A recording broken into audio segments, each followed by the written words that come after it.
그렇잖아요. 그 MOU 작성하기 전에 11일 날 온 겁니다. 경매가 1차 유찰되고 이제 2차 개시 공고가 난 거예요. 자, 이때 우리한테 보고했습니까? 일단은 기금관리위원회에 있었던 내용부터 한번 말씀드려 보겠습니다. 저희가 이제 회의록을 보시면 건물이 경매가 94억 7,500에 나왔었습니다라고 회의록에 작성이 되어 있습니다. 이 여기 명시됐던 이유는 결국은 1차가 나왔지만 결국 지금 저희가 사겠다는 의미는 유찰이가 경매가 성립이 안 됐다라는 의미를 알고 있으실 거라고 생각을 들었습니다. 아니, 그거는 개인적인 생각이죠. 자, 거기에다가 기금관리위원회 그 위원들한테 설명할 때 네. 이게 1차에서 유찰이 돼서 2차 75억으로 이제 경매가 들어가려고 했는데 바로 직전에 건물주가 경매를 안 되게끔 했다라고 얘기하면 그러면 우리가 그 75억에도 살 수 있는 거 아니었을까요? 라는 최소한의 이런 의문은 가질 거 아닙니까? 그렇지 않아요? 자, 그리고 기금관리위원회에서 또 이렇게 판단할 수 있습니다. 자, 1차 경매가인데 경매가 유찰이 됐어요. 자, 그러면 거기에 그 건물 가치가 왜 응찰을 하시는 분들이 없어요. 건물 가치가 그만큼 안 나온다라고 판단하는 거죠. 예? 지금 성악길에 어떤 여러 가지 어려운 상황 때문에 지금은 저 금액 가지고는 우리가 응찰을 할 필요가 없겠다라고 소비자는 그렇게 판단을 할 수 있을 거예요. 그렇죠? 자, 그럼 기금관리위원들이 어떻게 판단했겠습니까? 자, 이거 굉장히 절대적으로 오산이에요. 그건 말이 안 되는 겁니다. 지금 그게 아니 그렇게 생각하셨겠죠라는 게 자, 1차에 나왔고요. 1차에 나오자마자 그 건물주가 포기했으면 제가 이런 얘기 안 해요. 1차에서 유찰이 되고 2차 개시일 전에 우리가 막 급하게 MOU 체결하고 그러고 나서 매입을 합니다. 어디 이런 업무 처리가 있어요. 자, 그리고 방금 전에 말씀드린 거 7월 11일 날 자, 1차 유찰되고 자, 이제 20일 뒤면은 2차 기일입니다. 근데 저희 의원님들한테 보고하면서 왜 그런 사실을 얘기 안 했어요? 네, 그때는 왜 얘기 안 했습니까? 네, 요거는 제가 조금 기재를 더 정확하게 했었어야 되는데요. 간담회 할 때 저희가 건물 매입 및 사무실 이전 계획이라는 문건을 저희가 같이 다 보여드렸었습니다. 그러면 저희 도의회 보고할 때도 거기가 경매에 들어간지 안 들어간지 몰랐습니까? 아닙니다. 그래서 제가 지금 말씀드린 건데요. 저희가 드린 자료에 보시면 매입 예상 금액 9,500만 원 한 다음에 가로 열고 2023년 11월 기준 감정가라고 표시는 해놨습니다. 아니 그러니까 예. 그 시기가 7월 11일이지 않아요. 네, 2차 경매일이 며칠 안 남은 상황이에요. 네. 근데 저희한테 그럼 23년 12월 그 금액으로 저희한테 보고하는 게 맞습니까? 그러면 이 건물이 무슨 문제가 있다고 의원님들한테 얘기를 했어야 되는 거잖아요. 이게 23년도에 감정가는 이런데 지금 이게 뭐고 문제가 있어가지고 지금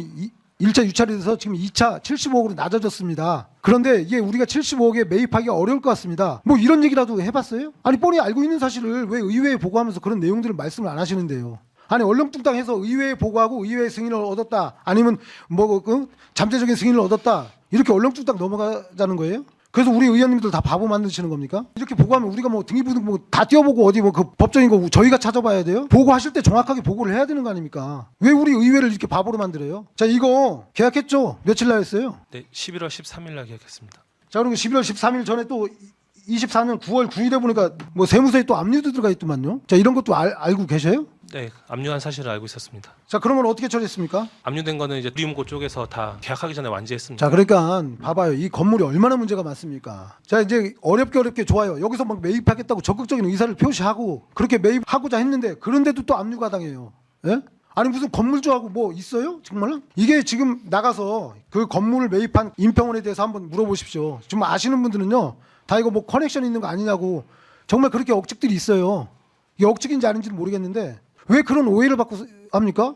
이거 지금 20억 낭비한 거 어떻게 할 거예요? 이렇게 이 건물주가 사실은 보증금이라든가 뭐 모든 비용을 해서 그 경매가 이루어진다 하더라도 물어야 돈이 거의 70억 가까이 된 걸로 저는 알고 있습니다.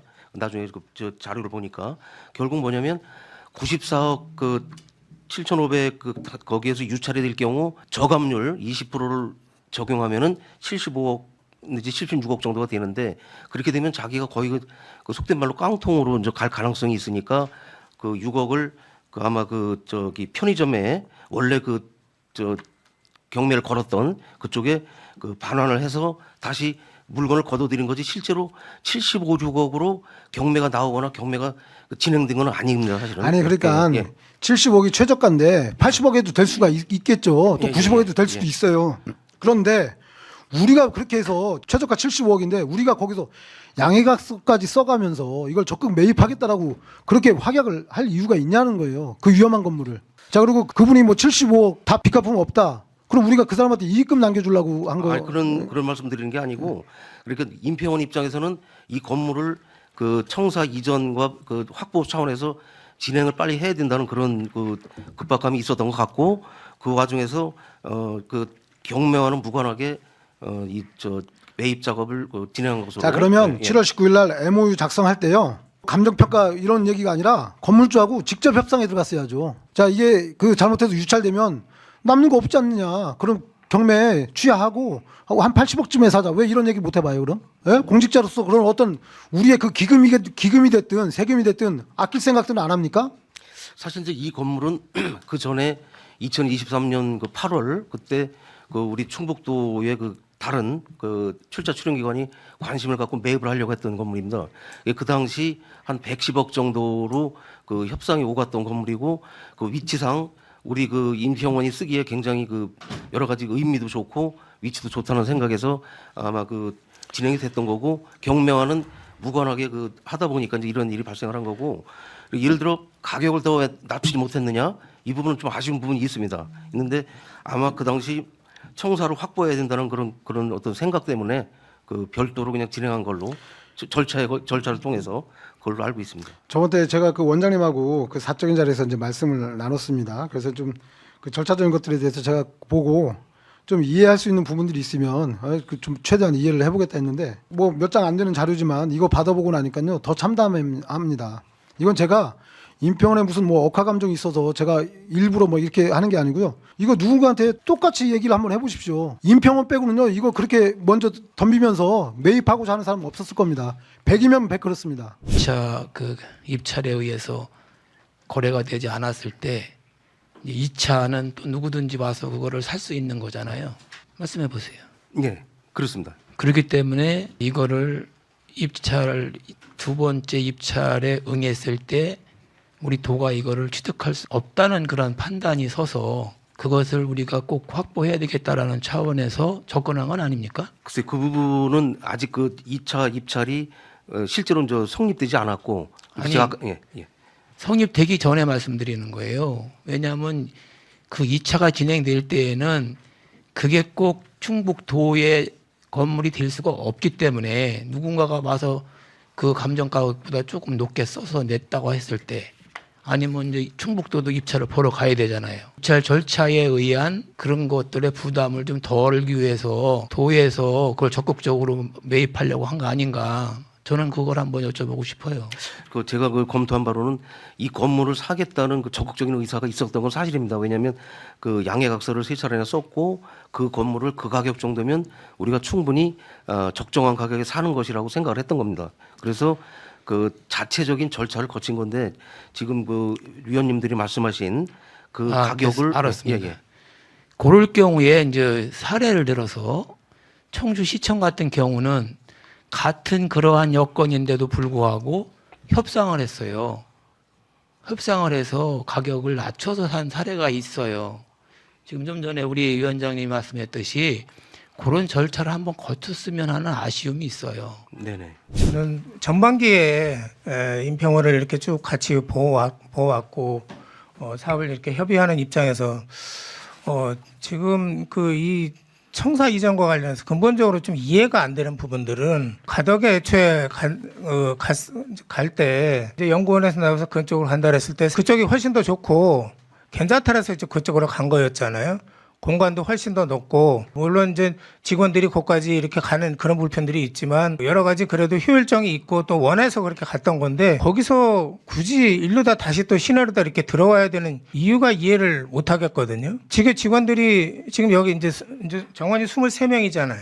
네, 그렇습니다. 23명인데 그 어떤 목적으로 여기 와가지고 뭐 엄청나게 이렇게 뭐 시내 경기를 활성화시키려고 해서 오는 부분들인지, 뭐 23명 갖고 지역 경제나 상권이 얼마나 발전될 수 있는 건지 그런 부분들이 좀 이해가 안 가는데, 당장 옮기는 것도 아니고, 그리고 그 자치원소는 운영하는 프로그램이나 이런 계획도 없잖아요 지금. 그리고 그거는 상당히 시간이 많고, 그런데 아까 위원장님 말씀하신 대로 이렇게 급하게 정말 경매되고 있는 상황에 좀 정말 좀 이렇게 정확하지도 않게 또 업무적으로나 또 의회하고 관계나 보거나 이런 부분들도 제대로 이루지 않으면서 하는 부분들이 이해가 안 가는 거예요. 지금 세 분은 그 전에 벌어졌던 일이라 아무런 관계가 없어요. 그렇죠? 그 계약은 누가 하셨습니까? 우리 팀장님. 이사에서 그 저기 대해서 계약서상으로는 저희 원장님하고 아니 그때는 원장이 없었잖아요. 저기 대행이 있었습니다. 대행이 누가 하셨어요? 김진영 과학인재국장이었습니다. 그 국장 김진영 국장님 전 네. 그분이 그 계약하셨어요? 네, 같이 검토하고 계약했었습니다. 그 아까 드린 말씀이요. 원장님께서 윤석규 원장을 피청구인으로 하는 공익감사를 직접 청구하시는 게 전 좋다고 보여집니다. 네, 저 위원장님 말씀하신 부분 저희들이 그 자재 회의를 거쳐서 그 협의해서 그런 그 결과를 좀 보고를 드리겠습니다. 미디어 테이입니다. 한정 의원님 이어서.